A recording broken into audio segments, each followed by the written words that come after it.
Oi, oi, boa tarde. Eu sou Murilo Gitel, editor do portal Notícia Sustentável, e hoje, essa quinta-feira, 28 de maio, marca a terceira edição da nossa live Diálogos Sustentáveis, uma série de lives semanais, na verdade, em que a proposta é trazer conteúdo de qualidade para as pessoas que estão em casa nessa quarentena, acompanhando o final dessa pandemia que, com fé, logo virá. A gente ainda não sabe, mas enquanto não vem, nós temos essa proposta, esse compromisso de trazer conteúdo de qualidade para quem está em casa. E já trouxemos há 2 semanas o jornalista Henrique Camargo, direto de Praga, na República Tcheca, um jornalista consagrado na área de sustentabilidade, super premiado, que trouxe as impressões dele sobre aquele país da Europa Central. Na semana passada trouxemos aqui o Harry Hartmann, que é um empresário referência nacional em sustentabilidade, ele que é diretor da Polo Salvador, uma pequena indústria têxtil da capital baiana que tem mais de 30, quase 40 iniciativas de sustentabilidade, é uma referência nacional, uma inspiração para empreendedores de todo o país. E hoje, orgulhosamente, a nossa convidada é uma das advogadas especialistas em direito ambiental mais respeitadas, mais admiradas do país, a Érica Rusch, que já está por aqui e vai bater um papo comigo nesses próximos 60 minutos aqui na live Diálogos Sustentáveis sobre a importância do direito ambiental para a sociedade.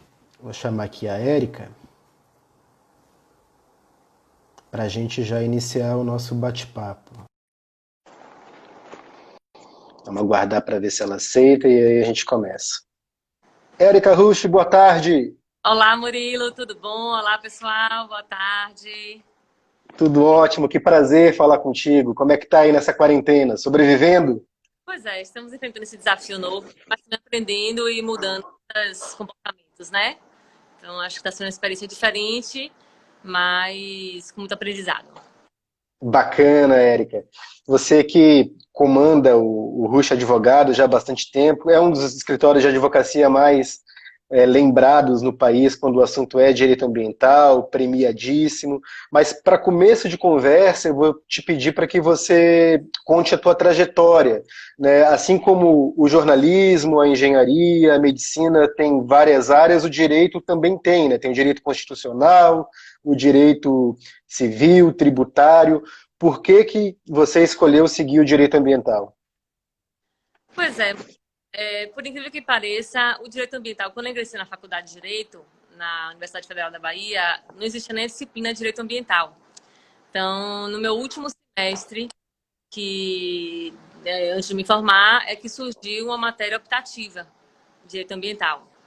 Então, minha escolha não veio da faculdade, naturalmente. Na verdade, assim que eu me formei, eu atuei em outras áreas logo no início, área trabalhista, civil, algumas áreas mais tradicionais, digamos assim. Mas em seguida, eu trabalhava em um escritório que tinha uma unidade de São Paulo, era um grande escritório de São Paulo, e ele tinha fundado há algum tempo a área ambiental. E aí não tinha na Bahia. Eu iniciamos um grupo de estudo no escritório para poder aprender o direito ambiental mais profundamente, a legislação do Estado da Bahia e a legislação federal. E então surgiu a oportunidade, eu fui convidada no escritório para gerenciar essa área. E foi assim que eu iniciei minha atuação no direito ambiental há mais de 10 anos. Eu digo assim, como uma oportunidade. Mas, assim, na minha história, eu sempre tive muita ligação. Minha mãe sempre me contava que quando eu era pequena eu queria ser veterinária. Olha E só. muitos anos. Então, já demonstra alguma ligação minha com a questão ambiental. E aí ela disse que depois de certo tempo, eu percebi que o veterinário ia sempre lidar com os animais doentes. E aí eu me desinteressei pela área. E aí busquei um outro caminho. De alguma forma, a minha história também, ela tem muita ligação com a arte, né? Como você sabe, minha mãe era bailarina, minha família toda envolvida com a dança. E acho que essa história da arte, de alguma forma, me conectou muito com a área ambiental, o direito ambiental especificamente, porque ele tem uma sensibilidade diferente das outras áreas do direito. como trabalhista, civil, tributário. Então, eu acho que foi uma união de oportunidades. Eu sempre fui movida a desafios, sempre gostei de coisas novas e desafiantes. E o fato de ter sido há mais de 10 anos atrás uma área nova, que, né, estava iniciando a atuação de advogada aqui na Bahia, isso, todo esse conjunto de elementos me fez optar pelo direito ambiental. Perfeito. E como é que o Rocha Advogados, por exemplo, ele é considerado, eu tenho aqui um dos escritórios mais admirados do Brasil, pelo Anuário Análise e Advocacia 500, e também se apresenta, se posiciona como o primeiro escritório no Brasil a prestar assessoria jurídica a negócios sustentáveis. Como é que funciona isso? Quais são esses tipos de negócios? Se você quiser, nem precisa falar especificamente o nome dos clientes, até por uma questão de ética, mas se puder compartilhar conosco quais são as áreas desses clientes, por exemplo, área de energia, quais são esses negócios sustentáveis que vocês prestam assessoria jurídica, consultoria nessa área? Na verdade, assim, minha atuação ela iniciou com o direito ambiental especificamente, né? Como eu contei há mais de 10 anos, eu atuo especificamente na área ambiental. Toda minha formação foi em direito ambiental, especialização, mestrado, etc. E aí, há mais de 10 anos, há 11 anos mais ou menos, eu trabalhava no escritório, eu saí do escritório e fundei o Rocha Advogados. Então, nós temos aí mais de 10 anos de atuação. Atualmente, nós temos unidade aqui na Bahia e em São Paulo, que é mais recente, o ano passado. A gente iniciou também a atuação de São Paulo, embora a gente já atuasse em São Paulo, mas via estrutura física da Bahia. Aliás, atuamos no Brasil inteiro. E, assim, na verdade, a atuação primordial do escritório, né, é o direito ambiental, mas negócio, né, assessorando as empresas, os negócios na área ambiental, acabou surgindo demandas em outras áreas. Na verdade, os clientes nos demandavam não só assessoria no direito ambiental especificamente, mas outras áreas, como direito imobiliário, áreas correlatas, urbanístico, que, de alguma forma, elas né, tinham afinidade de atuação para desenvolvimento de negócios sustentáveis. Quando a gente fala em negócios sustentáveis, na verdade, me perguntaram uma vez assim, são o quê? Empresas de reciclagem, empresas que têm um objeto social, um negócio sustentável? Não necessariamente, obviamente não, né? Pode ser também. Mas, na verdade, assim, os nossos clientes, eles são empresas que realmente têm como premissa do seu negócio, em qualquer setor, a sustentabilidade. E isso, na verdade, as grandes empresas hoje têm isso como, né, como um objetivo, como princípio, como missão, o que é muito bom. Não é à toa que assim os grandes investidores, os bancos, os fundos de investimentos, eles realmente têm priorizado as empresas que tenham esse perfil de atuação. Então, eu estava lendo recentemente um artigo que dizia exatamente isso, que pós-pandemia, cada vez mais os fundos de investimentos eles vão se voltar para negócios que tenham como sustentabilidade como uma grande missão. Então, e aí foi exatamente nesse sentido. Na verdade, assim, são empresas que realmente inserem no seu negócio, ainda que o objeto, né, da empresa, do negócio, não seja a sustentabilidade, mas que tenha como principal missão ou como das suas missões o alcance da sustentabilidade. E atuamos em vários setores, energia, setor imobiliário, setor industrial de forma geral, enfim, todos os setores da economia. Perfeito. Em relação à área em si, né, o direito ambiental, como você vê a importância dessa área para o país atualmente, né? Na semana passada, o Brasil viu estarrecido, né, pelo menos boa parte do país, né, a reunião interministerial que o ministro do STF, Celso de Mello, autorizou, e aí nós tivemos a fala do ministro do Meio Ambiente, Ricardo Salles, como uma das mais polêmicas, uma das mais chocantes, né, dizendo para aproveitar que a imprensa está meio que distraída com as notícias da Covid-19 para afrouxar as regras que dizem respeito ao meio ambiente, assim, né? Como você vê esse tipo de situação? Há muitas brechas na nossa legislação ambiental, na tua concepção? Veja bem, assim, o tema de hoje, né, que a gente vai poder falar aqui é sobre a importância do direito ambiental na sociedade. E, assim, eu não tenho dúvida nenhuma, né, já há muito tempo já é importante, cada vez mais essa importância vai se revelando, né? E aí o impacto de uma notícia dessa que você colocou agora, né, a proporção que isso toma em uma sociedade é pela importância que esse direito tem.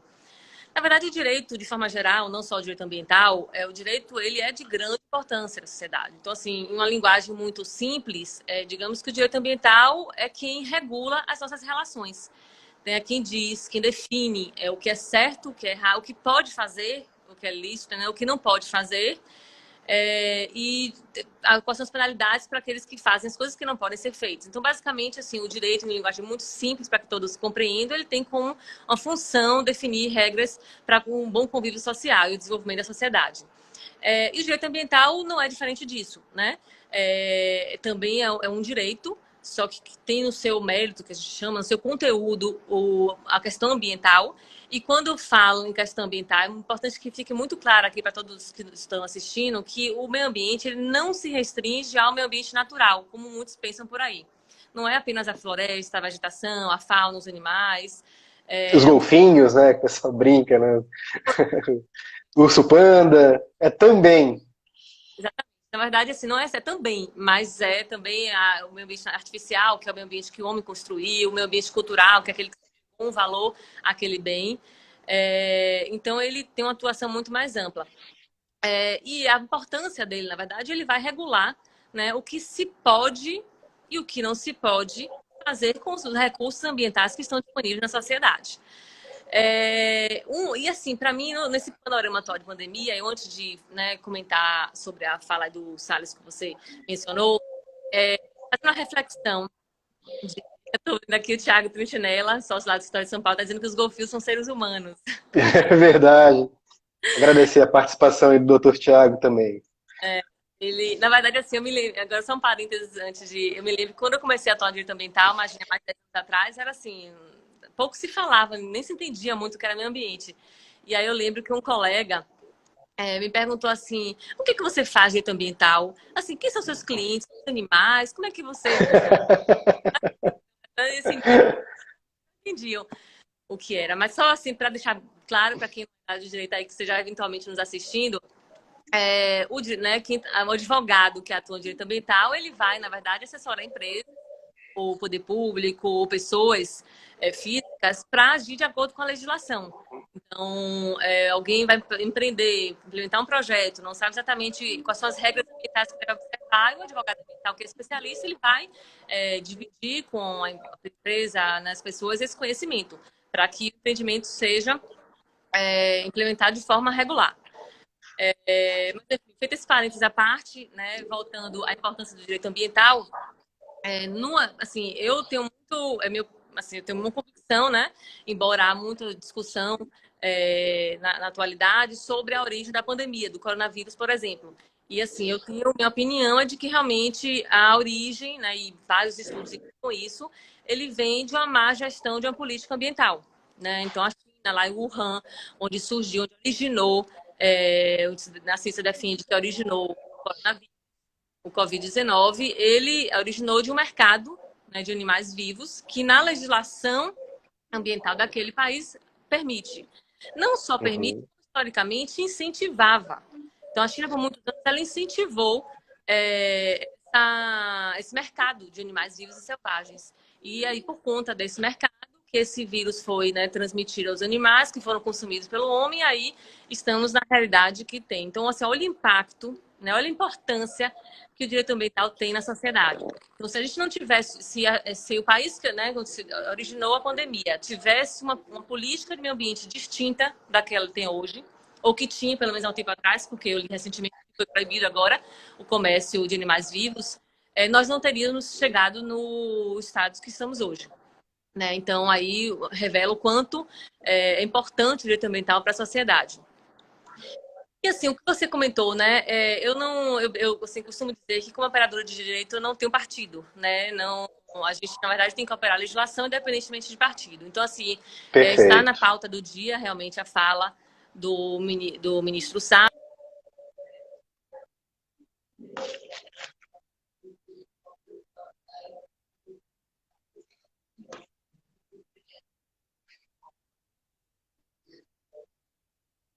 Deu uma travadinha aqui na conexão da Érica, talvez. Não sei se todo mundo que está assistindo está conseguindo ouvir a Érica. Pode comentar aí que nos ajuda, mas agora eu não estou conseguindo. Deu uma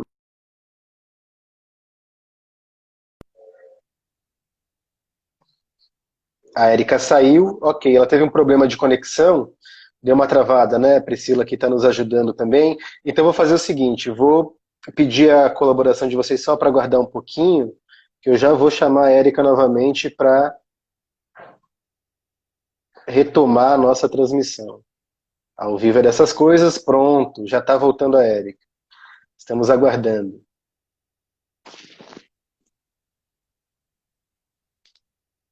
Ao vivo acontece mesmo. Questão de conexão de internet, porque a live no Instagram, as duas conexões têm que estar ok. Ó, a Érica de volta. Deu uma travada, Érica. O pessoal É, avisou aqui, a gente está retomando agora, a princípio tudo certo. tá, eu mudei aqui também a rede para ver se a gente tem uma conexão melhor.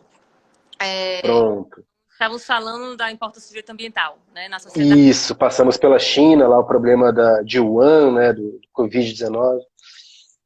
E aí, sobre a fala, lógico que a gente tem, mas assim, eu queria assim, focar minha fala, né, comentando do vídeo que apareceu recentemente, em um ponto que eu acho que é o que mais importa aqui, sem discussões políticas. Na verdade, assim, lógico que na fala dele tem, né, algumas questões que a gente, né, não concorda, então assim, a forma como se propõe, sem transparência, obviamente, mas assim, tem um ponto da fala dele que me chamou muita atenção e que assim tem se discutido muito de que ele afirma, né, querer o afrouxamento da legislação. Mas ele usa na fala dele uma palavra que é simplificação da legislação. E ele Sim, é uma grande adepta da simplificação, que é muito diferente do afrouxamento, tá? certo. Quando se fala em afrouxamento da legislação, a gente quer dizer em flexibilizar, em tornar mais branda a legislação, e isso, obviamente, nós conquistamos tanto até aqui e não temos que abrir mão. Mas tem uma coisa que eu acho que a gente precisa, de alguma forma, no Brasil especificamente, trabalhar, que é a simplificação da legislação, no sentido de tornar ela mais acessível. Eu digo legislação de forma Certo. geral, mas a do direito ambiental especificamente pelo seguinte: o direito ambiental, a legislação ambiental, ela tem uma característica que, né, nem todas elas têm, né, nem todas as leis têm, que é de que nós temos três poderes legislando, que é o municipal, o estadual e o federal. Sim, Além dos poderes, né, legislativos, nós temos diversas normas técnicas, porque o direito ambiental ele tem uma interface muito grande com outras áreas da ciência, não necessariamente o direito. Então, nós temos um arcabouço legal muito grande na legislação ambiental. E isso, muitas vezes, não só dificulta o acesso da sociedade, né, da população, do cidadão, para essa lei, porque, assim, se às vezes é tão complexa para um operador de direito, né, para quem que já estuda o direito, é ainda mais para o cidadão comum, né, que não tem verdade. legislação. Então, hoje, e eu me lembro, eu estudei, eu fiz um curso de direito ambiental comparado nos Estados Unidos, na Universidade de Texas, e eu me lembro que me chamava a atenção muito dos alunos de lá quando se falava da legislação brasileira. Então, nesse curso, a gente comparava a legislação de vários países, e quando se Bacana. tema legal daqui do Brasil, eles não entendiam como assim, mas um legisla o outro diferente. Então, assim, realmente era muito complexo para um estudante de direito na época lá nos Estados Unidos. Imagine para um cidadão comum aqui no Brasil. Então, eu tenho um pensamento de que eu acho que a legislação ambiental, e assim, como nós temos poderes diferentes legislando, nós temos muita contradição, muitas vezes, na legislação. E quando a gente tornar isso simples no sentido de compreensão, não no sentido de afrouxamento, tá? Compilar essas normas, torná-las mais conectadas umas às outras, mais sem tantas contradições. Enquanto a gente não tiver esse sistema, cada vez mais nós teremos espaço para que as pessoas interpretem de acordo com sua conveniência a legislação. E isso não presta uma função para a sociedade. Pelo contrário, é uma disfunção para a sociedade. Então, assim, o que eu me prendo, sim, discussões aí, realmente, né, chocou o Brasil com relação à fala dele, é que, assim, ele defende uma simplificação, se é, assim, eu não sei exatamente, quando eu vi o vídeo dele, ele falou em simplificar a legislação. Então, eu também defino a simplificação, não afrouxamento. Eu não escutei ele falando afrouxamento. Eu acho Uhum. que do conjunto da conversa dele, tenho se interpretado que o que ele queria era afrouxar as normas. Tá? Mas quando ele fala em simplificação da norma, é algo que eu também defendo. Mas simplificação para dar acessibilidade às pessoas. E para dar, na verdade, um panorama mais seguro, né? Muitos investidores fora do Brasil, especialmente, eles deixam de vir ao Brasil ou deixam de investir no Brasil porque entendem que o sistema legal aqui é muito inseguro. Então, há uma insegurança muito grande, exatamente por o formato que o nosso ordenamento ambiental está construído. Então, insegurança jurídica mesmo. Né? Com certeza. E assim, eu entendo que talvez a principal função do direito ela seja de conceder o máximo de segurança para o cidadão, em todos os aspectos da sua vida. O direito ambiental não é diferente. Então, embora nós tenhamos um avanço muito grande em termos de legislação ambiental, que é, na verdade, notada pelo mundo inteiro. Então, nas experiências discutivas internacionais, seja em eventos, seja em cursos, sempre chamava atenção o avanço da nossa legislação. Mas, por outro lado, também chamava atenção de como o sistema estava construído. Como ele está construído, dá margens realmente de poder manipular muitas vezes a norma. Então, isso não atende à sociedade. Perfeito. A Jéssica aqui está perguntando quais medidas poderiam ser tomadas para simplificar esse acesso. Assim, o principal passo é o processo de educação, né? E eu digo educação não legal especificamente, mas educação da compreensão da temática ambiental. Então, quando a gente começa desde cedo, né? Iniciando esse processo de educação, conscientizando as pessoas da importância da temática ambiental, a compreensão das restrições ambientais, ela será muito mais fácil. Então, assim, eu lembro, quando a gente lida, eu me lembro uma vez, eu tive um cliente que ele era um idoso, né? E ele tinha dificuldade de entender a restrição na sua propriedade. Ele sempre dizia assim, mas eu comprei essa área, ela é minha, ninguém tem que dizer o que eu posso e o que eu não posso usar. Entendeu? Então, assim, isso dificulta o acesso. Por quê? Porque ele não teve uma formação ambiental para poder compreender que, na verdade, não existe mais um título de propriedade absoluto. Porque existem o direito ambiental que põe restrições nessa propriedade. Então, assim, eu acho, Jéssica, que um primeiro ponto, né, de você tornar mais acessível a legislação é você iniciar, né, de forma cada vez mais efetiva e mais cedo, um processo de educação ambiental e também simplificar a norma, no sentido positivo, tá? Tornar ela mais simples, tornar ela, consolidar essas normas, tornar ela mais acessível para a sociedade. Então, eu acho que são essas formas aí. Certo. A Daiane Almeida falou aqui em unificação, certamente ela se referia àquele seu comentário lá do direito comparado nos Estados Unidos, quando citou que aqui no Brasil tem a esfera federal, a estadual e a municipal, e às vezes elas não se relacionam, não convergem, certamente ela está se referindo à possibilidade de unificar. Seria possível unificar a legislação ambiental em um país que é continental, que é o Brasil, que é um dos maiores, tem tamanhos continentais, é um dos maiores do mundo, e tantas especificidades, tantas questões culturais distintas em todo o país? Na verdade, assim, unificar, quando o sistema como está construído hoje, não é possível unificar, porque a Constituição Federal, ela concedeu, né, ela conferiu competência para a União, para o Estado e para o município legislar. Então, essa unificação, ela não é possível. O que se fala muito é em consolidar essas normas, né? E o que também deve se construir é um alinhamento melhor entre esses poderes. Porque se há um alinhamento entre esses poderes, essas normas, em tese, não serão contraditórias, né? E, na verdade, a própria Constituição, ela confere pode ser concorrente. Quando isso é estabelecido, quer dizer que a União ela tem que legislar o Estado em termos gerais, o Estado suplementar e o município suplementar. Então, se a norma ela suplementa, ela contradiz. Mas não é o que acontece na prática. Na prática, essas normas elas passam um por cima da outra. Então, eu acho que a gente, né, pode se falar em unificação no sentido de interpretação unificada, eu acho que é possível. Em termos de edição de norma, não é possível, porque a Constituição estabeleceu essa competência concorrente dos poderes. E é possível também se falar em consolidação de normas. O licenciamento ambiental segue sempre muito polêmico, né? Vários empreendedores colocam que há um excesso de burocracia e isso dificulta a questão de investimentos, né? E a movimentação da economia. Os ambientalistas, por sua vez, defendem o licenciamento cada vez mais rígido, mais rigoroso.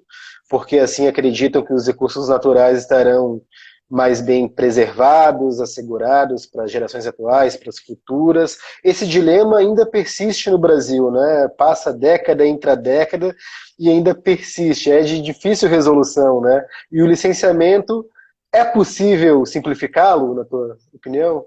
Na verdade, assim, o licenciamento ele se torna um gargalo por um problema anterior a ele, né? Então, assim, quando na sua fala você diz assim, o desenvolvimentista define a simplificação do processo, o mentalista maior rigidez do processo, isso tudo acontece por quê? Porque como não se há normas anteriores, né? Tudo cai no licenciamento. Então, é o único momento que se tende à avaliação ambiental. Então, aí a cobrança em cima desse instrumento ele vai ser muito grande. Na verdade, o nosso olhar, talvez isso só mude quando a gente olhar para antes do licenciamento. Nosso olhar ele tem que ir na parte de planejamento.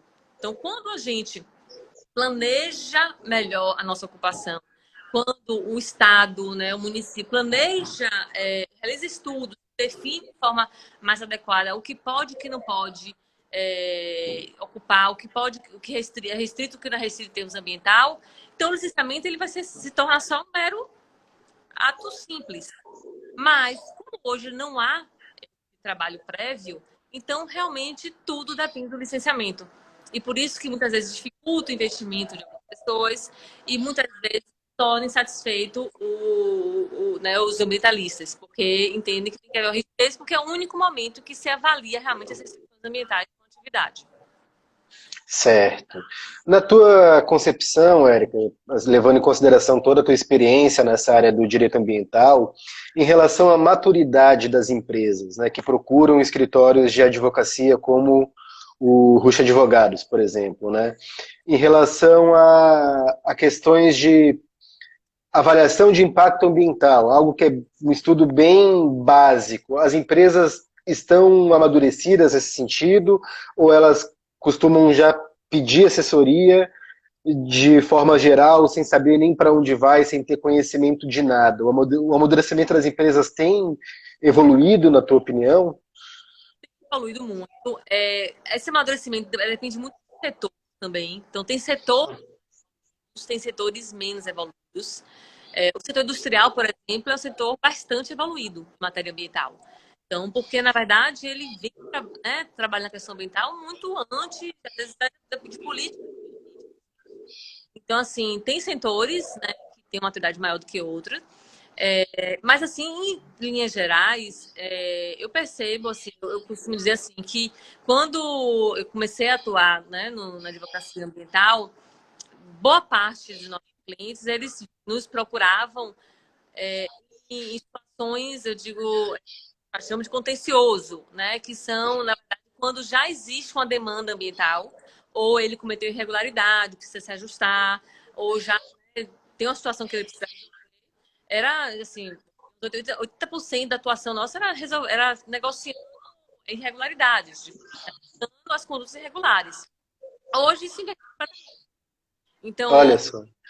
80% do nosso trabalho ele é muito mais preventivo. Eu dizer pode e não pode fazer, a legislação você tem que observar nessa atividade essa, as iniciativas que você pode estabelecer no seu negócio são essas. Então, assim, isso inverteu em 10 anos. Então, assim, isso é o maior reflexo, né, do amadurecimento de negócios. Então, nós temos sim amadurecimento, mas assim, como as duas questões que a gente já conversou aqui, que um é o gargalo do licenciamento, ele permanece, ele ainda é um gargalo, então isso dificulta, não digo não amadurecimento, né? Mas dificulta a aceitação, né, da empresa com relação a essas questões ambientais. E a questão da legislação, é muito esparsa ainda. A Jéssica pergunta aqui se você acredita que o baixo nível, né, da educação ambiental influencia no processo de licenciamento, pelo desconhecimento das leis e das normas. Se o baixo nível de educação influencia na compreensão das normas, Isso, de educação ambiental. não, sem dúvida. Sem dúvida. Então, assim, eu não digo nem só de compreensão das normas, mas de aplicação, né? Então, assim, nós temos normas ambientais desde 65, até antes disso mesmo, né? O Código Com o Código Florestal ali, né? É. Então, nossa política ambiental, nossa primeira política ambiental foi de 81. A Constituição, ela elevou o direito ambiental ao direito fundamental em 88, né? Isso. Então, nós temos aí um histórico de muito tempo, assim, muito em termos né, de prática, mas não em termos legais, né? Assim, são leis relativamente recentes. Mas eu acho que o que dificulta mais é o processo de educação. Ele, na verdade, ele nos conscientiza, né, da importância de aplicar a norma. Então, nós temos leis já operantes e bem evoluídas e bem estruturadas há muito tempo. Só que, muitas vezes, elas passam desapercebidas, né? É aquele exemplo do cinto de segurança. A primeira vez que foi editada uma lei de segurança, eu falava, a lei não pegou, né? Depois a lei pegou. Verdade. Então, é basicamente isso. Nós temos leis já efetivas há muito tempo, leis ambientais, mas há um tempo atrás ela não pegava, né? Muito porque passou doendo no bolso também, né? Pois é. Não era para ser assim, né, Érica? Não era. Era para ser de parte da consciência, né? Mas aí quando a conta mudou, porque assim, como você disse, assim, porque não ia no bolso se regularizar ambientalmente, digamos assim, né? Respeitar os ambientais. Mas quando a fiscalização, né, o poder público começou a atuar de forma mais efetiva na fiscalização, doeu mais no bolso, né? Então, assim, e aí quando se deram conta disso, de que ou eu implemento essas normas, né, mexo no meu bolso para implementar as normas, ou eu vou pagar um preço na frente mais alto, então é melhor eu pagar o preço mais baixo antes, né? Então, realmente, Sim. sim, mas assim, sinceramente, eu acho que o que importa é o resultado, sabe? Infelizmente, na cidade, muitas coisas começam assim. Então, começou o cinto doer no bolso, aí as pessoas realmente implementaram, né? Quando foi multadas, estavam sem cinto, implementaram. Lógico que não é o ideal. O ideal é que as pessoas se conscientizassem da importância do direito ambiental na sociedade e aí implementassem suas normas. Mas esse processo de educação, sem dúvida, porque o processo de educação bate na consciência, né? É o que você acabou de dizer. Então, o bacana era que não fosse o bolso a medida, mas sim a conscientização. Mas se a pessoa não tem educação, não tem conscientização. Então, o bolso é a única medida, né? Agora, se a gente coloca educação, conscientização e bolso, funciona, né? Verdade. Hum, eu acho que por aí, educação realmente é a base. Sem dúvida. Aqui registrar a opinião da Gisele Gomes, que diz que, infelizmente, a conjuntura política atual tende a flexibilizar ainda mais o licenciamento ambiental. É a opinião dela, certo? E aí nós temos que defender a educação ambiental como um instrumento de conscientização. A Érica já colocou que ela defende a questão da simplificação, que é diferente de flexibilização. Está aqui registrada a opinião da Gisele. Aqui o Alisson pergunta o seguinte: cortar, acredito que uma árvore, né, em um terreno particular configura crime ambiental? Faltou a palavrinha depois do eu acredito que seja árvore, né? Ele faz essa pergunta para você, Érica. É crime ambiental? Veja bem, na verdade, assim, o descumprimento de uma norma ambiental, ele tem três consequências, digamos assim, né? Nós temos a responsabilidade administrativa, a civil e a penal, né? A civil é aquela que representa a obrigação de reparar um dano causado. Então, se você corta uma árvore que não é permitida, você vai ter a obrigação de reparar essa árvore cortada, compensar esse dano causado. Se você corta uma árvore que não é permitida, você também vai sofrer sanções administrativas, que é a aplicação de uma multa ou a outra penalidade administrativa. Se você corta uma árvore que não é permitida, isso configura, sim, um crime ambiental, se realmente estiver tipificado. Se eu digo, se a conduta estiver prevista em um tipo penal. Quando eu digo cortar uma árvore que não está autorizada, a resposta é essa. Quando ele pergunta, cortar uma árvore é crime ambiental? Depende se estiver autorizado ou não, né? Se o poder público lhe autoriza suprimir a árvore, você pode suprimir. Mas se ele não autoriza e, né, a legislação prevê que não pode cortar uma árvore, então isso será sim um crime ambiental. Lógico que assim existem hipóteses que você pode cortar a árvore. Então, tanto que, né, os empreendimentos eles são construídos, você pede autorização para suprimir, o órgão ambiental ele avalia o impacto daquela supressão. Né? Às vezes, o ambiente que tem, ele define, mantenha tais árvores e suprima essas para fazer sustentabilidade.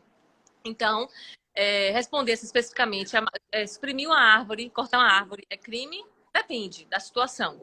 Né? Agora, se for uma árvore que não seja permitida a supressão, porque assim, quando fala árvore, pode ser várias, né?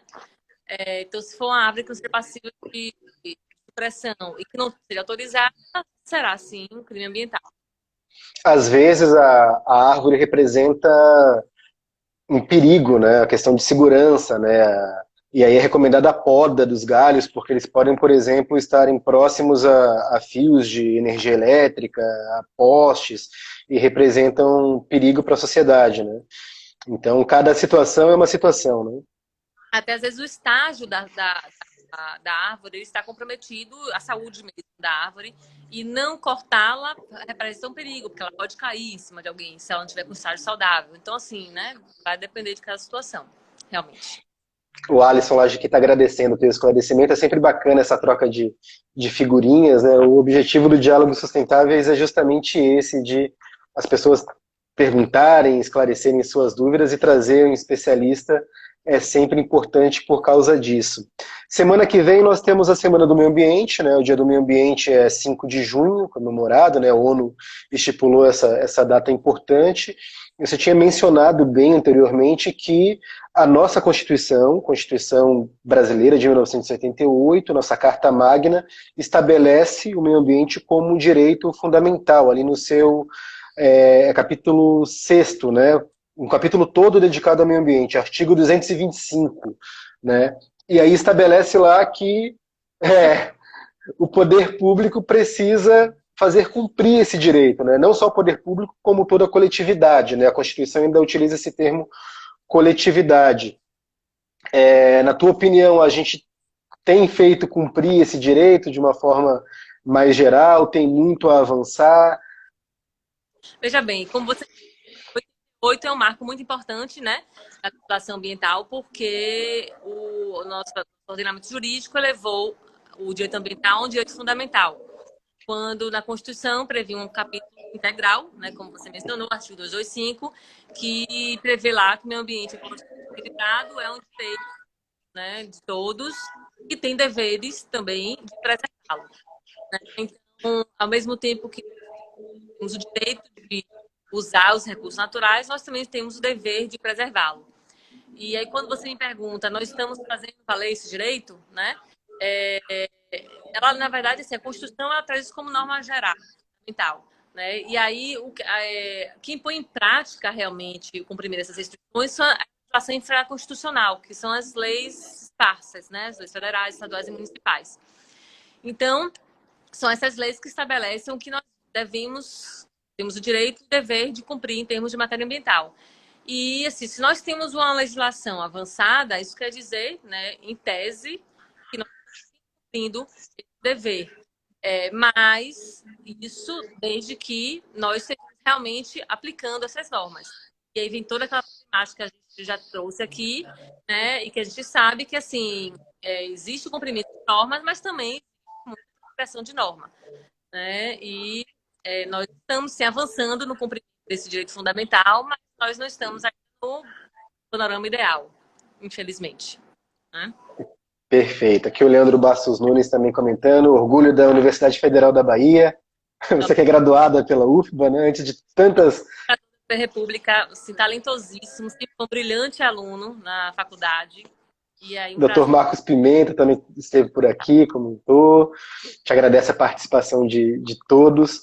Em relação, Érica, à atuação do Ministério Público, ela é de suma importância quando o poder público, o setor privado também, às vezes, deixa de assegurar esse direito fundamental ao meio ambiente preservado, né? Como você vê assim, a atuação do Ministério Público, tanto federal quanto o estadual, em relação à fiscalização do poder público em relação ao meio ambiente?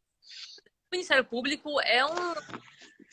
talvez o principal, junto do órgão ambiental, né? O da executora política do ambiente, o principal agente fiscalizador das normas ambientais. Porque se no direito ambiental a gente tem a peculiaridade que é um direito coletivo. Então, você individualmente, né, em tese, tem ação popular, tal, mas em tese nós não temos legitimidade para defender muitas coisas. Então, cabe ao Ministério Público e ao órgão ambiental esse poder feito, né, de fazer valer, de aplicar as normas do direito ambiental e de fiscalizar o cumprimento dessas normas. Então, assim, sem dúvida, é um dos principais agentes aí que fazem a efetividade das normas. E o Ministério Público, assim, na verdade, são atuações que se complementam. O órgão ambiental, ele tem, como a gente mencionou aqui antes, a competência para atuar administrativamente. Então, ele vai apurar a responsabilidade administrativa e o Ministério Público ele vai apurar as outras duas responsabilidades, que é a civil e a penal, né, a criminal. Então, assim, ele atua, ele exerce seu poder fiscalizando, né, investigando, normalmente ele instaura o inquérito para apurar os fatos, né, de eventual ocorrência de dano ambiental ou eventual irregularidade. Então, ele instaura o inquérito, investiga os fatos, e aí, se convencendo de que há uma irregularidade, ele pode propor uma ação civil pública ou pode transacionar, né, fazer um TAC, um termo de ajustamento de conduta na esfera civil, ou propor uma ação criminal. Então, sem dúvida, o Ministério Público ele tem uma atuação forte no direito ambiental e assim, Perfeito. Trazendo um exemplo para a prática, eu acho que um exemplo bem que as pessoas acompanham bastante é o da Lei dos Resíduos Sólidos, né, que é a lei sancionada em 2010 e que estabeleceu, entre diversos mecanismos, a proibição dos lixões, né, em nível nacional, que são esses vazadouros a céu aberto que não têm a estrutura necessária para fazer o tratamento dos resíduos sólidos, né? Uma cidade minimamente desenvolvida tem aterro sanitário, que aí sim é uma infraestrutura que dá um tratamento mais adequado aos resíduos sólidos, né? Que erroneamente nós chamamos de lixo, né? Mas que na verdade são resíduos ainda. E aí, mais de 3 mil municípios brasileiros ainda têm lixões. Eles não cumpriram com a lei era que esses municípios acabassem com os lixões até 2014, substituindo os lixões pelos aterros. Os prefeitos alegam até hoje que as cidades são pobres, não há dinheiro, que a lei não pensou nisso quando foi formulada, deveria ter pensado nisso. Embora a lei tivesse estipulado o mecanismo dos consórcios municipais como alternativa, ou seja, municípios de uma mesma região próximos poderiam se juntar e ter um aterro para todos esses municípios, enfim. Mas aí o Ministério Público tem uma atuação bem interessante propondo termos de ajustamento de conduta, né, em relação a esses prazos que não foram cumpridos, não foram estabelecidos pela lei. Esses termos de ajustamento de conduta, na tua concepção, são mecanismos válidos, eficientes, quando uma lei deixa de ser cumprida, mas a gente precisa chegar a uma solução? não, sem dúvida. De fato, né, nós temos essa lei que criou a política de resíduos sólidos.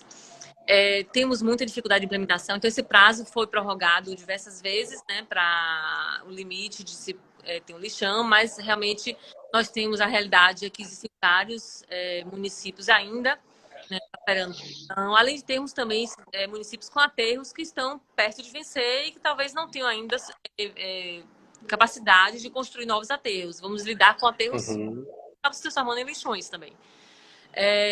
E essa realmente é a realidade. O Ministério Público, a legislação, a legislação civil pública, ela prevê realmente a possibilidade, né, a legitimidade do Ministério Público firmar termos de ajustamento de conduta. O Ministério Público, ele tem essa legitimidade, lógico que ele tem limitações, né, ele tem capacidade de negociar dentro da legislação, né, agora, de fato, esse instrumento é um instrumento muito efetivo. No sentido de, em vez dele, né, eles optam por ele, porque outro caminho seria a proposta civil pública. E quando você leva uma demanda dessa natureza para o judiciário, nós enfrentamos vários outros problemas. Primeiro que muitas vezes o judiciário ele não é especializado, né? Existem alguns estados que têm áreas especializadas em meio ambiente, mas a grande maioria não é. Essas áreas não são especializadas. Então, você levar uma demanda de natureza judiciário tem diversos riscos, porque o juiz ele não vai, talvez, ser especial. O direito ambiental tem uma interface com outras ciências muito grande. Então, para você apurar a qualidade do lixão, a adequação de resíduo, um juiz, um operador de direito não tem condições de avaliar isso. Então, vai ter que recorrer a perícias técnicas para avaliar toda essa questão ambiental e tudo isso leva tempo. E o resultado de uma ação judicial, né, um judiciário sobrecarregado, leva muitos anos para resolver. Então, para uma solução dessa, eu digo que talvez o Ministério Público só tenha esse instrumento para efetivar essa norma, que é o termo de ajustamento de conduta, porque a ação civil pública não se sabe quando vai ter esse resultado. Então, agora, lógico que ele tem limitação, né? O Ministério Público ele pode acionar de acordo com a legislação, o que a legislação permitir. Mas, assim, entendo, eu inclusive, na maioria dos casos que eu acompanho, a gente soluciona via tratamento de conduta. Até por todas as questões que a gente já falou aqui, dificuldade judiciário, o tempo, o dano muitas vezes ambiental, ele é reversível. Então, você está contra o tempo, às vezes está cada vez mais reversível. Né? Então, o termo de ajustamento de conduta, ele realmente viabiliza muitas vezes uma reparação mais efetiva. Então, eu sou muito adepta a esse instrumento, que é o termo de ajustamento de conduta, e acho que, assim, é o único instrumento que a gente tem hoje para o Ministério conseguir impor regras e dar eficiência a essa política que já se construiu há tanto tempo que ainda não conseguimos pôr em prática. Que, mal comparando, talvez, seja como a pessoa que tem um débito, né, com uma determinada empresa e aí precisa renegociar a dívida, né? Meio que senta ali as partes, né? Ó, vem cá, a gente sabe que você está errado, você passou do prazo, mas quem sabe vamos estipular aqui uma nova data, uma nova forma de fazer cumprir para que ninguém fique prejudicado. É mais ou menos por aí, né? Tem muita reconciliação, né? Uma questão conciliadora, na verdade. Na dúvida, né? É uma postura conciliadora que, na verdade, a tendência de solução de demanda de direito ambiental é a conciliação. E dando, assim, pegando um paralelo a esse caso, né? Assim, fazendo um paralelo a ele. Se uma pessoa que tem uma ele não tem patrimônio para negociar, o poder público não tem como executar, muitas vezes. Então, se ele não for negociar, ele não vai conseguir reaver essa dívida. Então, basicamente, não, fazendo suas diferenças, sistemas são completamente diferentes, mas assim, é basicamente isso. O Ministério Público ele acaba tendo a percepção de que se ele for ultrapassando a ação civil pública, ele não vai conseguir, em prática, não transacionar, ele não vai conseguir. E aí, realmente, o melhor caminho é justamente de conduta, que aí você tenta a realidade individual de cada município, né? E como você colocou, viabiliza, às vezes, até instrumentos como o consórcio, que você mencionou, que é a união de um município e outro para realizar um aterro, por exemplo. Então, se tiver mais alguma contribuição do Dr. Thiago Tristinella, ele é especialista, né? Ele tem doutorado pela Universidade de Osaka, do Japão, em resíduos sólidos. Então, se tiver uma contribuição, manda mensagem aí, Thiago, sobre isso. Bacana. Lembrando sempre até se colocando no lugar dos prefeitos, né, de certa forma, de fato, o aterro sanitário ele não é uma infraestrutura barata. Né? Ele costuma ser de R$ 500 mil para cima, passando até de R$ 1 milhão, e de fato muitos municípios brasileiros, principalmente os menores, têm muitas dificuldades de arrecadação, ausência de indústrias, então de comércios, de serviços. Tem municípios no Brasil que vivem praticamente das prefeituras, né? Dos recursos das prefeituras. E do governo federal, também da União. Então não é uma questão fácil. Às vezes também falta vontade política, que é outro ponto. Outro ponto que a gente tem que considerar de se unir, de tentar firmar um consórcio intermunicipal para se fazer um aterro e atender os demais municípios da região. Então, são diversos aspectos, é uma questão complexa que envolve diversas partes aí, né? Utilizando mais uma linguagem jurídica, né? De partes. Não é uma questão fácil. Não, e não é não só de investimento, como você mencionou, né? Que esse investimento de um aterro sanitário ele é muito alto. E a operacionalização também. Assim, a gestão é muito complexa, é muito difícil. Manutenção, né? Aprovar um aterro sanitário, o licenciamento de um aterro, né? Tem vários requisitos que têm que ser respeitados. Então, assim, realmente não é algo simples. Então, o município que não tem recursos dificilmente conseguirá sozinho implementar. Mas, assim, eu sempre pontuo, assim, que, na verdade, eu acho que muito, o Brasil, né? É muito avançar na compreensão da oportunidade que é um aterro sanitário. Na verdade, se a gente implementa medidas de reciclagem, o lixo, na verdade, é oportunidade.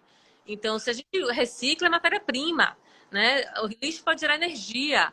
Então, assim, existem várias oportunidades, né, em torno do lixo que nós, brasileiros, ainda não enxergamos. Talvez o Japão, lá, como eu dei o exemplo, né, tenha essa compreensão, mas nós no Brasil não compreendemos, vemos o lixo como um passivo, né? Como uma colega mencionou, Érica, eu fiquei assustada, me dê dicas aí de como eu encaminhar meus resíduos, porque eu na quarentena que estou em casa vendo a quantidade de resíduos que a gente gera. Então, assim, realmente é muito resíduo que a gente gera. Então, a gente tem que primeiro também partir para um processo de educação, aí ela mais uma vez, né? No sentido de evitar, né, cada vez minimizar o uso de componentes que se tornem resíduos lá na frente. Após minimizar, ver de que forma a gente pode reaproveitar, que oportunidade nós temos no lixo, né? E aí o que realmente não puder ser aproveitado, e aí sim trabalhar para um tratamento adequado desse resíduo. A compostagem doméstica também é uma opção bem bacana para quem está nos assistindo em casa. Uma composteira não é cara, dá para fazer até com balde, se quiser botar a mão na massa mesmo, né? As minhocas fazem praticamente todo o serviço, porque a gente descarta todos os dias, né, resto de alimento, de frutas, que acaba indo para a lixeira comum sem necessidade, né? Então, cabe também ao cidadão comum a responsabilidade de gerar menos resíduos. Lembrando que a Érica tem um site, além do site do escritório, que é o rushadvogados.com.br, tem um site em que dá dicas de sustentabilidade para todo mundo que quiser, né? Para governos, para empresas, para cidadãos comuns, que é o ericarush.com. Lá tem dicas bem didáticas, bem bacanas de sustentabilidade que todo mundo pode seguir em casa. Né?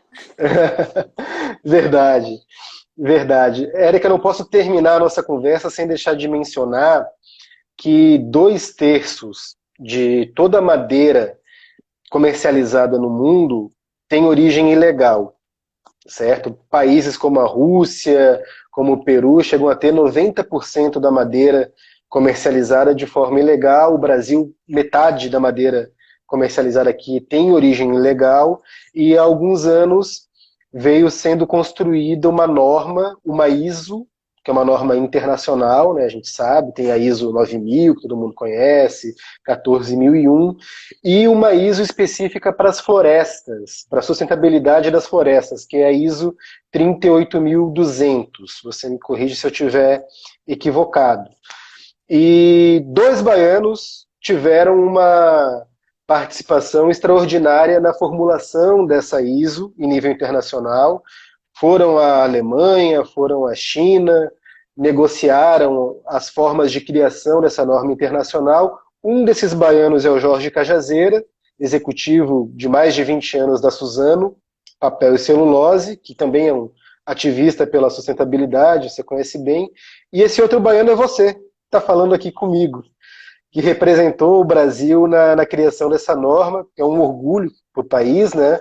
E eu queria que você compartilhasse assim com a gente como é que foi essa experiência de integrar essa delegação brasileira que culminou com a criação dessa norma, que hoje é um instrumento, né, de sustentabilidade para o setor florestal de todo mundo. Como é que foi essa experiência? Na verdade, assim, um pouco antes de falar, primeiro a gente pontuar aqui a importância do direito internacional ambiental, né? Eu falo de internacional ambiental, mas a ISO não é uma lei, tá? A norma ISO não é uma lei, mas eu vou explicar um pouco melhor. Mas eu digo isso porque, assim, o meio ambiente, ele não tem fronteiras, concorda?